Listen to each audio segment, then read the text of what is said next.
Member from Fredericton South and leader of his party. Thank you, Mr. Speaker. Our thoughts certainly are with the people of Campbellton and the surrounding areas in Restigouche.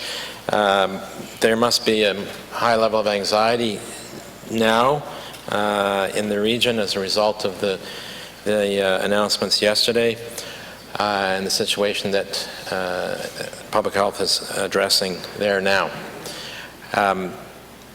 This is not unexpected in some ways, Mr. Speaker.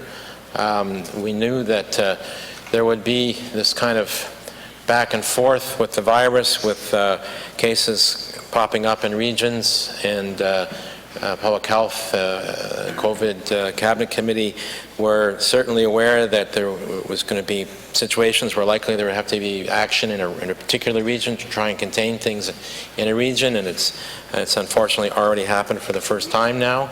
But that said, Mr. Speaker, we are going to have to put in place in this Legislative Assembly measures to ensure that we can continue to do our work without constantly having to shut down, Mr. Speaker. And I refer particularly to the solution that the House of Commons has identified, a hybrid system which enables everyone to participate, and some people who can participate from the floor of the legislature and others who can participate from their ridings virtually with screens in the chamber, Mr. Speaker. And we need to get there sooner than later.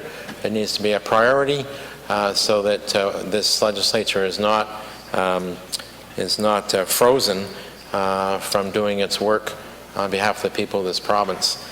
And Mr. Speaker, I think we are capable of doing that. I know we had some discussions earlier on this morning, and I think there's broad support for seeing that happening sooner than later, Mr. Speaker. So I want to ensure that the people of the province, that while the motion was to adjourn until no later than September the 15th, of course we can reconvene earlier than that, but whenever we do, we need the means to keep working. And technology today allows us to do that. We have the model that's being pursued by the House of Commons, and we need to implement that here. Thank you, Mr. Speaker.